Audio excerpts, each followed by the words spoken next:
दोस्तों, नवरात्रि का महापर्व बहुत ही शुभ और मंगलकारी माना जाता है। नवरात्रि के पूरे 9 दिन गंगा जल की हर एक बूंद की तरह पवित्र माने जाते हैं। ये शुभ समय भक्तों के जीवन में खुशियों की सौगात लेकर आता है। दोस्तों, आपको बता दें, 2023 में इस साल मां दुर्गा हाथी पर सवार होकर पृथ्वी लोक में पधारेंगी। शास्त्रों में वर्णित है कि तथा मान्यताओं के अनुसार अगर शारदीय नवरात्रि पर यदि माता दुर्गा का आगमन उनकी बहन सिंह पर नहीं बल्कि हाथी पर होगा तो मान्यता है कि माता दुर्गा का हाथी पर सवार होकर आना बहुत ही शुभ और कल्याणकारी माना जाता है। जीवन सुखमय हो जाता है। भक्ति का भरपूर लाभ भक्तजनों को मिलता है। दोस्तों, इस बार नवरात्रि पूरे 9 दिनों तक मनाई जाएगी। ना एक भी दिन कम ना ज्यादा, पूरे 9 दिनों तक मनाई जाएगी। मां शेरोंवाली की विशेष रूप से पूजा आराधना की जाएगी। शारदीय नवरात्रि का महापर्व भी इस बार 2023 में 15 अक्टूबर दिन रविवार से शुरू होकर 23 अक्टूबर सोमवार के दिन समाप्त होंगे। ऐसे में शारदीय नवरात्रि पर माता दुर्गा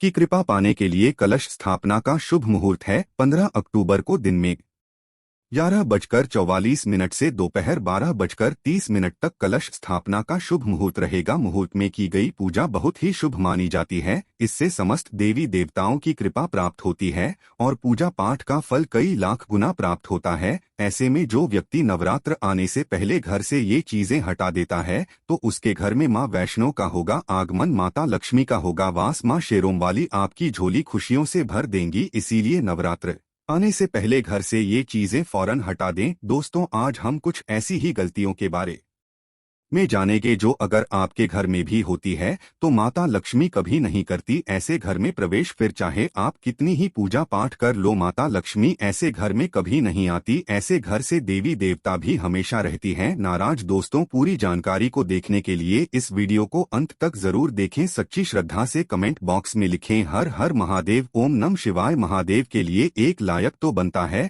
दोस्तों, सबसे पहले नवरात्रि के पहले ही मंदिर की अच्छी तरह से साफ सफाई कर ले। मंदिर के अंदर अगर पुरानी मालाएं हैं, टूटी फूटी मूर्तियां है, उसके साथ ही खाली माचिस के डिब्बे रखे हुए हैं तो उन्हें बाहर फेंक दें तथा टूटी मूर्ति को किसी नदी में प्रवाहित कर दें। घर में छोटे बच्चों को नवरात्रि का व्रत नहीं रखना चाहिए। इससे उनकी जान को खतरा हो सकता है क्योंकि इस व्रत में शरीर को अधिक शक्ति की जरूरत होती है। माता शेरोवाली की तस्वीर अगर कांच के फ्रेम की है और वो कांच हल्की सी भी अगर टूटी हुई हो तो ऐसी कांच को बदल वाले या ऐसी तस्वीर को जल में विसर्जित कर दें। टूटी मूर्ति की पूजा करने से, टूटी तस्वीर की पूजा करने से आपकी श्रद्धा भक्ति व्रत आदि सब टूट जाता है, आपका व्रत खंडित हो जाता है। दोस्तों, नवरात्रि के 9 दिन बहुत ही पवित्र होते हैं। नवरात्रि के इन 9 दिनों में आचार विचार और घर को साफ सुथरा और पवित्र रखना अति आवश्यक है। इसीलिए नवरात्रि के 9 दिनों में ब्रह्मचर्य का पालन किया जाता है और तामसिक भोजन ग्रहण नहीं किया जाता। नवरात्रि के 9 दिनों में माता रानी के भक्तों को प्याज, लहसुन, मांस, मदिरा और अंडे से दूर रहना चाहिए। अधिकतर भक्त इन नियमों का पालन भी करते हैं, लेकिन वो एक गलती कर बैठते हैं। वो नवरात्रि के 9 दिनों में अपने घर इन चीजों को रख लेते हैं। ऐसा भूलकर भी नहीं करना चाहिए। भागवत पुराण के अनुसार नवरात्रि के 9 दिनों तक माता रानी अपने भक्तों के घर में वास करती है। अगर आप भी चाहते हैं कि माता रानी आपके घर में वास करें तो आप अपने घर के वातावरण को पवित्र रखें और नवरात्रि शुरू होने से पहले ही अपने घर से प्याज, लहसुन, मीट, अंडा और मदिरा को बाहर निकाल दें। अपने घर को साफ रखें। इन वस्तुओं को घर से बाहर निकालने के बाद अपने घर में गंगाजल का छिड़काव अवश्य करें। भगवद गीता में भगवान कृष्ण कहते हैं, बगैर गंगा जल छिड़काव कोई भी मंगल कार्य सफल नहीं माना जाता। गंगाजल का छिड़काव स्वयं भगवद गीता में श्री कृष्ण ने बताया था। अगर आपके घर में गंगाजल ना हो तो मार्केट से गौमूत्र ला सकते हैं और गौमूत्र लाकर आप गौमूत्र का अपने घर में छिड़काव करें। बस थोड़ा सा पानी में डाल लें, इससे आपके घर का वातावरण पवित्र हो जाएगा। घर में मौजूद नकारात्मक ऊर्जा भी नष्ट हो जाएगी और जिस घर में वातावरण पवित्र होता है और नकारात्मक ऊर्जा नहीं होती, वहां माता रानी का वास सदैव होता है।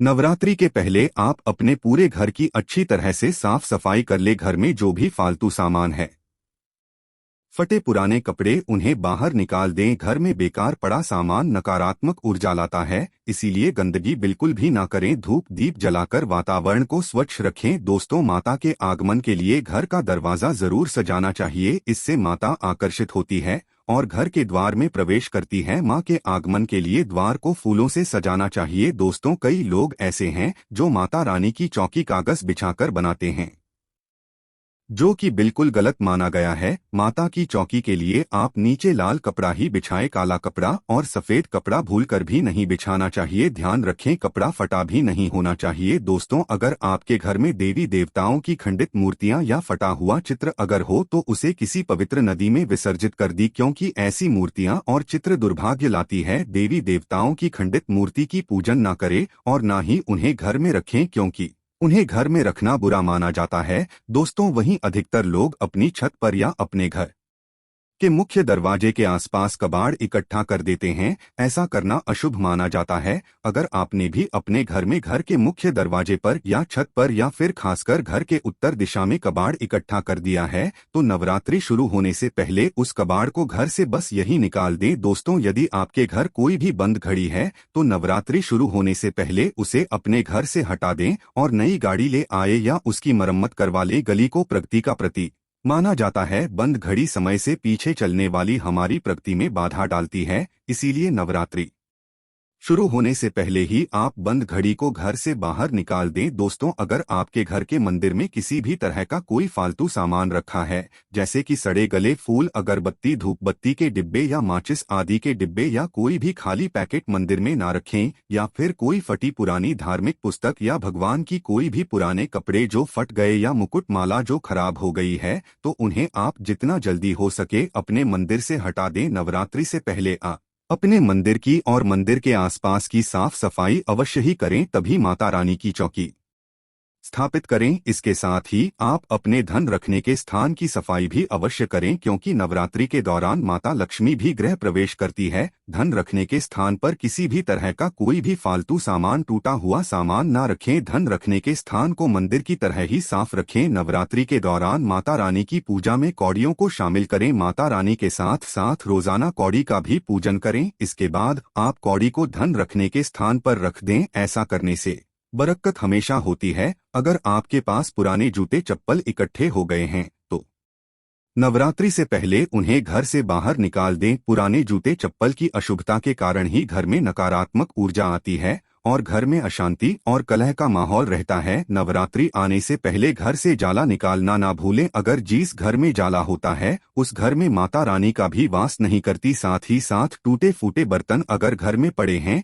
या टूटा हुआ आईना भी अगर घर में हो तो उसे भी निकाल दें। घर में टूटे फूटे ईंट पत्थर भी नहीं रखना चाहिए, इससे माता लक्ष्मी नाराज हो जाती है। अब हम जानते हैं नवरात्रों के दौरान क्या नहीं खाना चाहिए और क्या नहीं पीना चाहिए और कौन सा फल खाने से व्रत संपूर्ण और सफल हो जाता है। दोस्तों, हमारे चैनल को सब्सक्राइब जरूर करें और इस बेल आइकन को दबाना ना भूलें। तो आइए शुरू करते हैं। दोस्तों, नवरात्रि के दिन सेब जरूर खाना चाहिए। शास्त्रों में बताया जाता है कि भगवान के भोग में सेब आदि जरूर अर्पित किया जाता है। अगर आपका व्रत है तो आपको सेब जरूर खाना चाहिए। केला, पपीता, तरबूज और मीठे अंगूर जरूर खाना चाहिए। इन फलों से व्रतधारी को शक्ति मिलती है और व्रत संपूर्ण हो जाता है। शास्त्रों में बताया जाता है कि नवरात्रों के दिनों में सीताफल जरूर खाना चाहिए। सीताफल खाने से 10 ऐसी बीमारियां हैं जो खत्म हो जाती हैं। माना जाता है कि नवरात्रों के दिनों में सीताफल का घर में प्रवेश होना बड़ा ही शुभ माना गया है।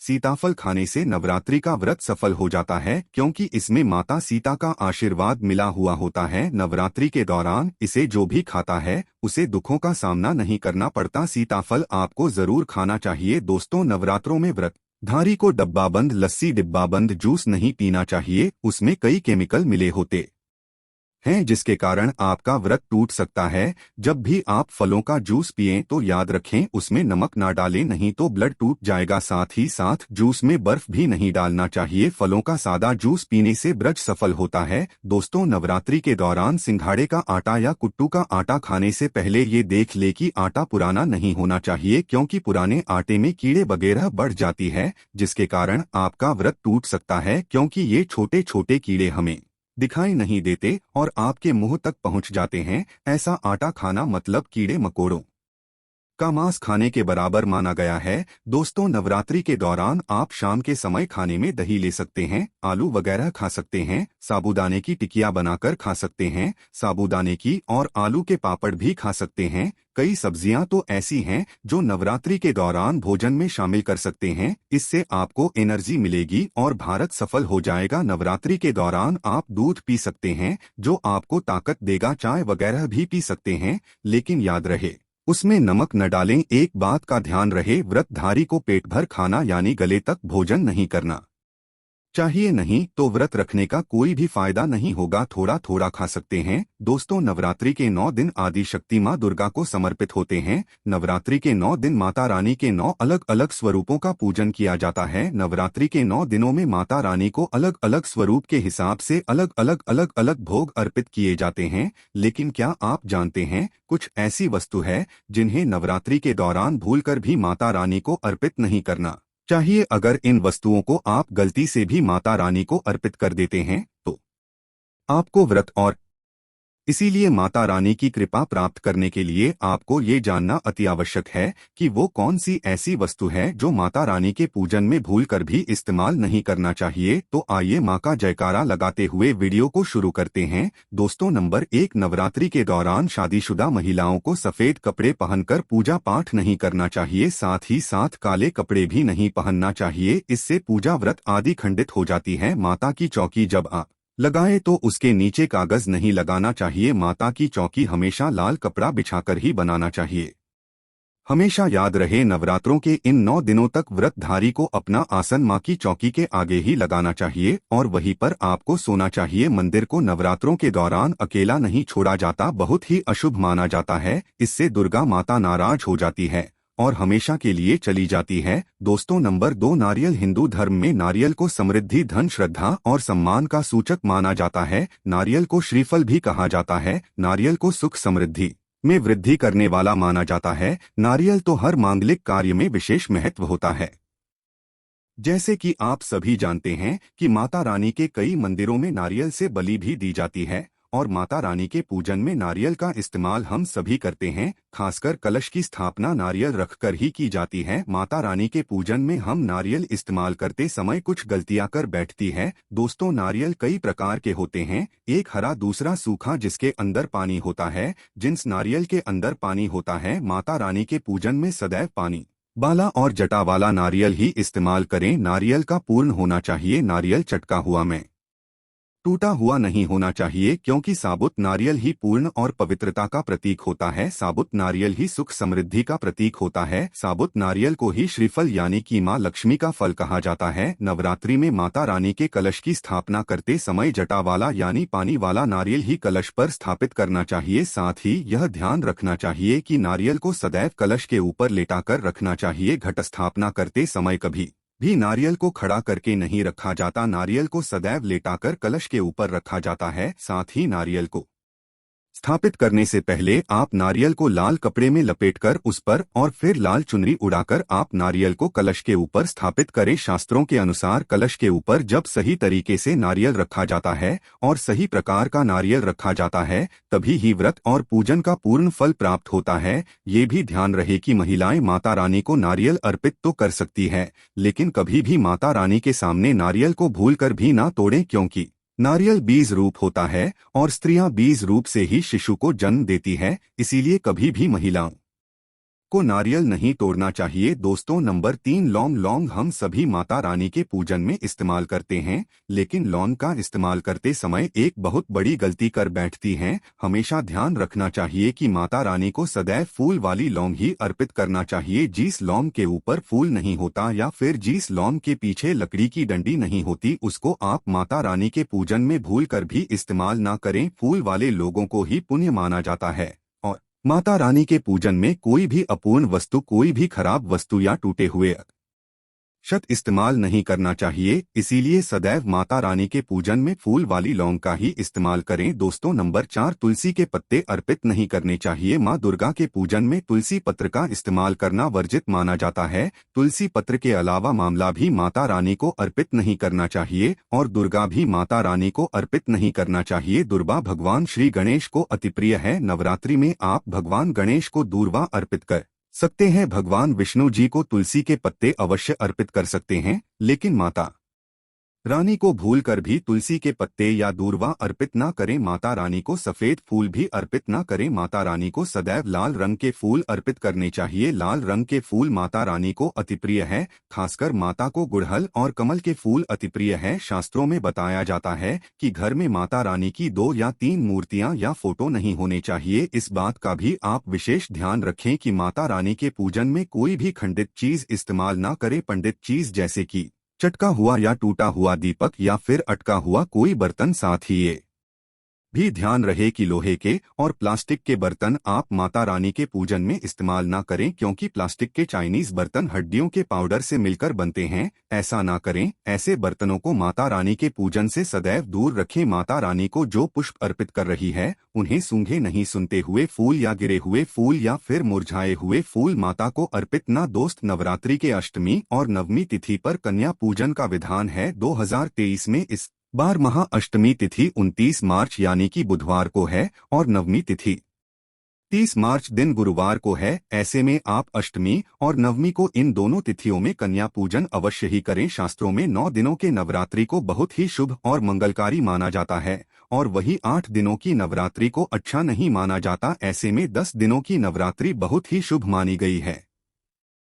शास्त्रों के अनुसार नवरात्रि के दिनों में माता रानी का पूजन करने से, कन्या पूजन करने से मां अभय वरदान प्रदान करती है। श्रीधर की तरह सच्चे हृदय कोमल वाले व्यक्ति के सभी कष्टों का निवारण मां शीघ्र ही करती है। मां की उपासना से विनम्रता का विकास होता है। सभी कष्ट, दरिद्रता, दुख, कष्ट नष्ट हो जाते हैं। नवरात्रि में माता रानी का व्रत और पूजन किया जाता है, लेकिन नवरात्रि के दौरान सबसे ज्यादा महत्व होता है कन्या पूजन का। दोस्तों, माना जाता है व्रत और उपासना से माता रानी इतना प्रसन्न नहीं होती है जितना कि कन्या पूजन से होती है। नवरात्रि में छोटी छोटी कन्याओं को माता रानी का स्वरूप माना जाता है। कन्याओं को भोग लगाया जाता है, उन्हें प्रसन्न किया जाता है और बदले में आशीर्वाद मांगा जाता है। कन्याओं को प्रसन्न करने के लिए गिफ्ट आदि उपहार वगैरह दिए जाते हैं। माना जाता है अगर कन्या को कोई भेंट दी जाए और वो उसे खुशी खुशी स्वीकार कर ले तो इसका मतलब है माता रानी अर्थात माता वैष्णो ने वो भेंट स्वीकार कर ली। जिन पर कन्याएं प्रसन्न होती है तो समझो